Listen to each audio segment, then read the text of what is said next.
The weeks following the power failure transformed their relationship. Small touches became common, her tendrils brushing his shoulder when passing, his fingers gently touching the back of her hand during conversations.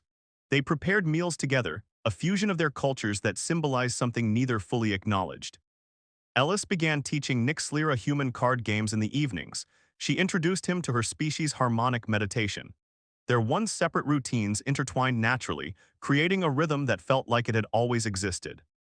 One night, as they stood together at the viewport watching a stellar formation pass, Ellis tentatively placed an arm around her waist. Nick Slira leaned into him, her tendrils softly wrapping around his forearm in her species' intimate gesture of trust.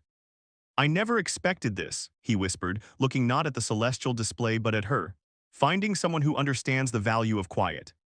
Nixlira's skin rippled with iridescent patterns, her species' involuntary response to strong emotion. Silence has different qualities: empty silence, comfortable silence. "And this kind," Ellis finished, drawing her closer. Their first kiss was an exploration, her tendrils caressing his face as his lips gently pressed against the sensitive skin near her respiratory sacs. Different anatomies finding connection through careful attention.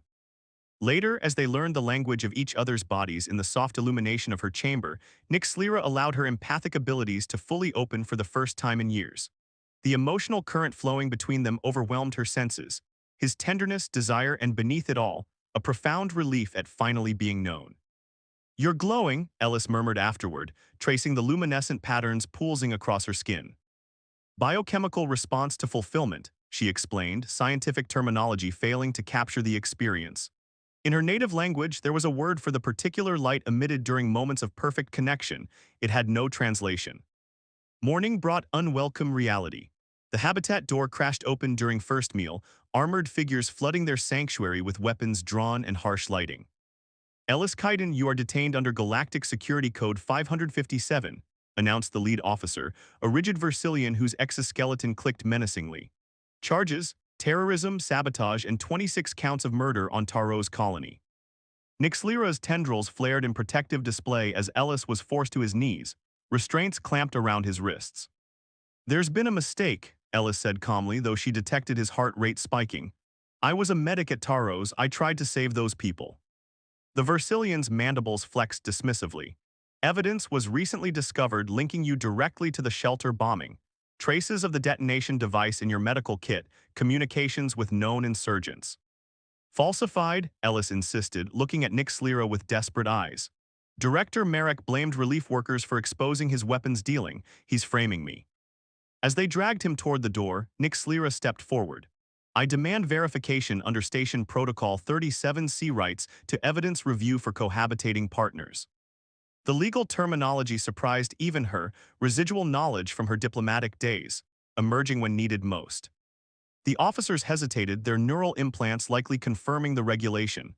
"Verification granted, limited access, accompaniment required," the leader finally conceded. Hours later in the detention center, Nick Slira reviewed the evidence against Ellis: communication logs, forensic reports, witness testimonies. Her scientific training detected the inconsistencies immediately. Timestamps altered, chemical analysis contradicting established facts, testimonies suspiciously similar in phrasing. "A fabricated case professionally constructed." "He's innocent," she told the duty officer. "These documents show evidence of tampering." "File your objections through proper channels," came the board response. "Processing takes approximately 8 standard months." Through the barrier field, she saw Ellis in the holding cell. Their eyes met, and without words she understood he had accepted this fate long ago, had been running not from guilt but from the knowledge that powerful interests wanted him silenced. "This Director Merrick," she asked Ellis during their supervised conversation, "he would recognize your face." "Yes, he supervised the relief mission personally." Ellis leaned closer to the barrier, voice lowered. "Nix, don't pursue this. These people destroyed an entire medical unit to cover their weapons trading. They won't hesitate to eliminate a single station resident." Her tendrils rippled with determination. "You said I was hiding from what I was. Perhaps it's time to remember." That evening, alone in their suddenly empty habitat, Nick Slira accessed restricted communication channels using access codes she'd promised herself never to employ again. Her tendrils connected to specialized equipment extracted from hidden compartments in her personal belongings. The exile had not stripped her of her skills, merely her confidence in using them. Now she had reason to remember who she had been, her planet's most gifted empathic interpreter, and more importantly, one of its most skilled information extractors. As station night deepened, she sent a single encrypted message to contacts she'd hoped never to need again. Diplomatic immunity requested. Target, Director Marek Taro's relief mission, evidence extraction priority, full empathic sanction authorized. The answer came swiftly. Request granted, redemption protocol initiated. 6 days later, Nixlira stood before the Galactic Security Council, her formal diplomatic attire, unworn for years, flowing around her in shimmering layers. Her tendrils were adorned with the metallic signifiers of her former status, empathic interpreter first class, a rank her people had stripped but technically never reported to interstellar authorities. Director Marek sat across the chamber, his humanoid features arranged in practiced concern. "This is highly irregular," he protested. "The evidence against Ellis Kaiden is conclusive." The council arbiter, a towering Phosian with crystalline features, regarded Nixlira. "You've invoked the right of empathic testimony. Are you prepared for the consequences if you abuse this privilege?" "I am," she answered, her voice stronger than she remembered it being. "My species bears the burden of absolute truth sensing. I stake my life on the outcome." The chamber hushed. Everyone present understood. If she falsely accused using empathic testimony, the penalty was execution. Her people's gift for emotional truth detection came with extreme accountability. "Proceed," the arbiter instructed. Nixlira approached Marek. Her tendrils extended fully for the first time in public, their sensitive receptors unfurling to their complete length. She placed her primary tendrils against Marek's temples. "I will now vocalize the emotional truth behind Director Marek's statements," she announced formally. "He will answer simple questions while I interpret the biochemical and neurological response patterns." What followed was devastating. As Marek denied involvement in weapons trading, Nixlira's voice doubled, her own overlaid with a harmonic resonance that conveyed the emotional truth beneath his words. "Falsehood," she intoned, the harmonics making the chamber vibrate. "Terror of exposure, knowledge of guilt, memories of ordering the shelter bombing to eliminate witnesses." Marek attempted to pull away, but security restraints held him in place. As questions continued, Nixlira's empathic voice extracted the complete truth. The weapons smuggling operation, the discovery by Ellis and his team, the decision to eliminate them and frame the sole survivor. When it ended, Nixlira collapsed, the prolonged empathic connection draining her energy reserves. Council guards led Marek away while she was taken to medical facilities. She awoke to find Ellis beside her bed, his restraints removed, eyes red from what humans called tears. "You risked everything," he whispered, taking her hand as her tendrils weakly reached for him. "Why?" "Because silence isn't always a virtue," she answered. "Sometimes voices must be raised."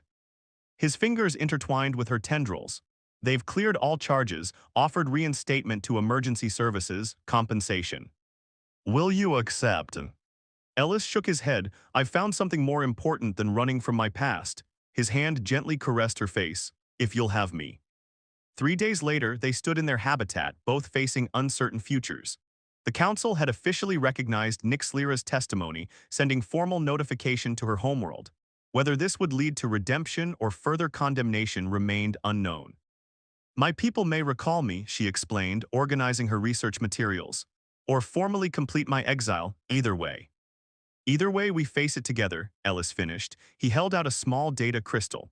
"I've received an offer, remote medical training position on the Outer Rim, peaceful colony world. They need both medical expertise and a cultural liaison with empathic abilities."